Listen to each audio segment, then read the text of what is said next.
In this beginner's guide, I'll show you how to charge your Samsung Galaxy Fit3 in 2 different ways. Let's go! First of all, if you're wondering, does it have wireless charging, then the answer is no. So to charge it, we're gonna use the charging cable that came with our Galaxy Fit3. This uses a Type-C interface, which has become a gold standard. I'll show you why this is so useful in a moment. Now that you got the cable, connect it to any kind of charging adapter with a Type-C port.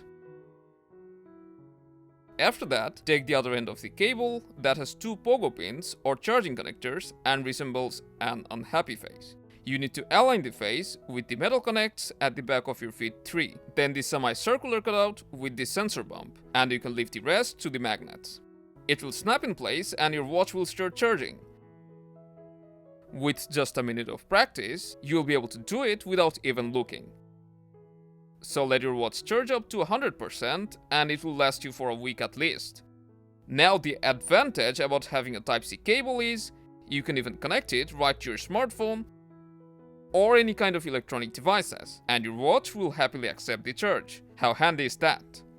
That means one less adapter to carry. So that's how you can charge your Galaxy Fit3. If this was useful, don't forget to hit that like button and subscribe for more.